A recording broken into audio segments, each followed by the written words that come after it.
신명기 22장입니다. 1절에서 11절과 22절에서 29절까지의 말씀을 읽어드리겠습니다. 내 형제의 소나 양이 길 잃은 것을 보거든 못 본 채 하지 말고 너는 반드시 그것들을 끌어다가 내 형제에게 돌릴 것이요. 내 형제가 내게서 멀거나 또는 내가 그를 알지 못하거든 그 짐승을 내 집으로 끌고 가서 내 형제가 찾기까지 내게 두었다가 그에게 돌려줄지니 나귀라도 그리하고 의복이라도 그리하고 형제가 잃어버린 어떤 것이든지 내가 얻거든 다 그리하고 못 본 채 하지 말 것이며 내 형제의 나귀나 소가 길에 넘어진 것을 보거든 못 본 채 하지 말고 너는 반드시 형제를 도와 그것들을 일으킬지니라.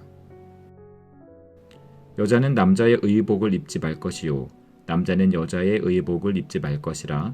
이같이 하는 자는 내 하나님 여호와께 가증한 자이니라.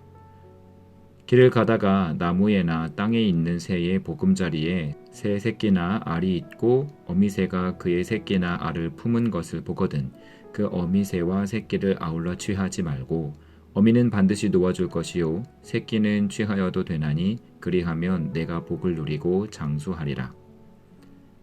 내가 새 집을 지을 때에 지붕에 난간을 만들어 사람이 떨어지지 않게 하라. 그 피가 내 집에 돌아올까 하노라. 내 포도원에 두 종자를 섞어 뿌리지 말라. 그리하면 내가 뿌린 씨의 열매와 포도원의 소산을 다 빼앗길까 하노라. 너는 소와 나귀를 결의하여 갈지 말며 양털과 배실로 섞어 짠 것을 입지 말지니라. 어떤 남자가 유부녀와 동침한 것이 드러나거든 그 동침한 남자와 그 여자를 둘 다 죽여 이스라엘 중에 악을 제할지니라. 처녀인 여자가 남자와 약혼한 후에 어떤 남자가 그를 성읍 중에서 만나 동침하면 너희는 그들을 둘 다 성읍 문으로 끌어내고 그들을 돌로 쳐 죽일 것이니 그 처녀는 성 안에 있으면서도 소리 지르지 아니하였으며 그 남자는 그 이웃의 아내를 욕보였음이라. 너는 이같이 하여 너희 가운데에서 악을 제할지니라. 만일 남자가 어떤 약혼한 처녀를 들에서 만나서 강간하였으면 그 강간한 남자만 죽일 것이요 처녀에게는 아무것도 행하지 말 것은 처녀에게는 죽일 죄가 없음이라. 이 일은 사람이 일어나 그 이웃을 쳐 죽인 것과 같은 것이라. 남자가 처녀를 들에서 만난 까닭에 그 약혼한 처녀가 소리질러도 구원할 자가 없었음이니라. 만일 남자가 약혼하지 아니한 처녀를 만나 그를 붙들고 동침하는 중에 그 두 사람이 발견되면 그 동침한 남자는 그 처녀의 아버지에게 은 50세겔을 주고 그 처녀를 아내로 삼을 것이라. 그가 그 처녀를 욕보였은즉 평생에 그를 버리지 못하리라. 아멘.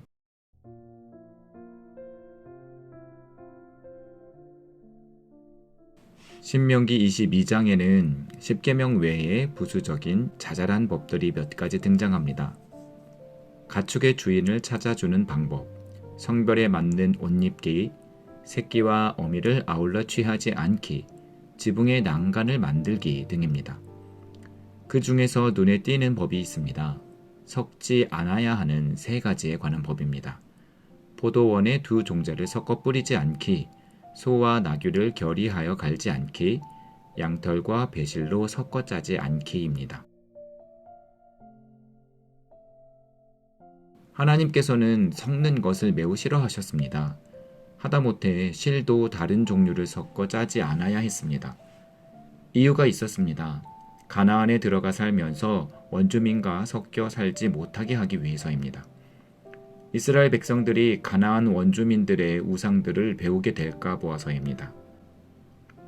아무리 작은 부분이라 해도 한번 양보가 시작되면 크게 번지기 마련입니다.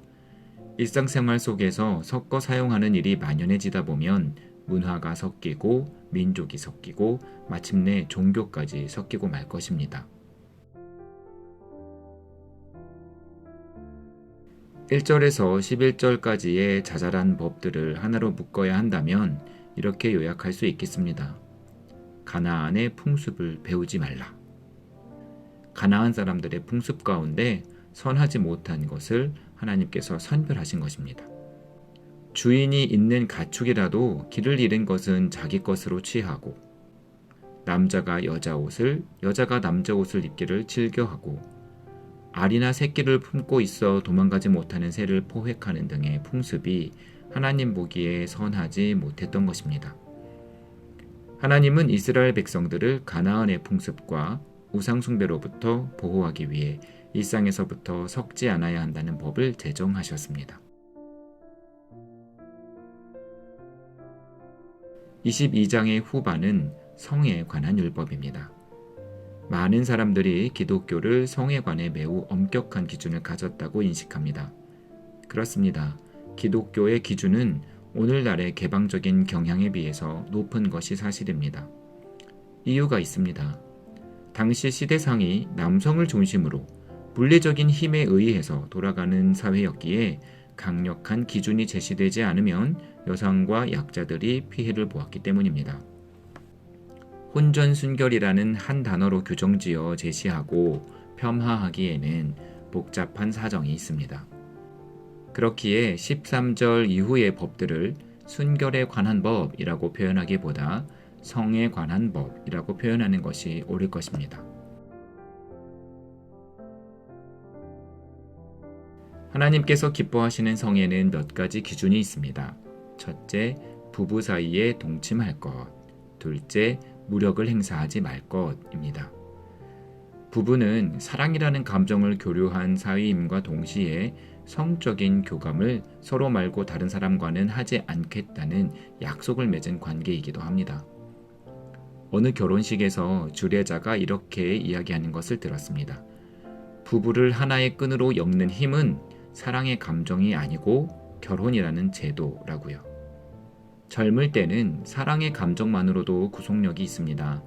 하지만 세월이 지나며 사랑의 감정이 희미해질 때쯤부턴 결혼이라는 법적 구속력이 없이 부부 사이가 지속되기는 어려울지도 모릅니다. 하나님께서도 법을 정하여 주십니다. 성은 부부 사이에만 교류할 것. 이웃의 아내나 남편과는 성적인 교류를 하여서는 당연히 안 됩니다. 아직 혼인하지 않은 남녀의 경우에도 안 됩니다. 혼인하지 않은 남녀가 음행하다 발견되면 두 사람은 혼인하여야 합니다. 이 같은 법은 오직 한 사람과만 성을 나누겠다는 약속을 지키기 위해서입니다. 여기에 강요에 의해 동침해서는 안 되고 강간한 일이 드러날 경우 가해자는 사형에 처한다는 법도 추가됩니다. 하지만 이렇게 질문하는 사람이 있을지 모르겠습니다. 신약 성경에 보면 예수님은 다르게 판결하시던데요. 요한복음입니다. 어느 날 한 여인이 사람들에게 붙들려 예수님 앞으로 끌려왔습니다. 성경은 그녀가 음행 중에 잡혀왔다고 기록하고 있습니다. 아마도 다른 사람의 남편과 동침하였던 것 같습니다. 사람들은 예수님께 어떻게 처결할지를 물었습니다. 지혜를 듣고자 함이 아니었습니다. 고발할 조건을 잡기 위해서, 그러니까 함정을 놓은 것입니다. 이에 예수님은 판결을 유보하시고 너희 중에 죄 없는 자가 먼저 돌로 치라고 말씀하셨습니다. 율법대로라면 여인은 처벌을 면치 못합니다. 하지만 이 상황은 어딘가 많이 불공평합니다.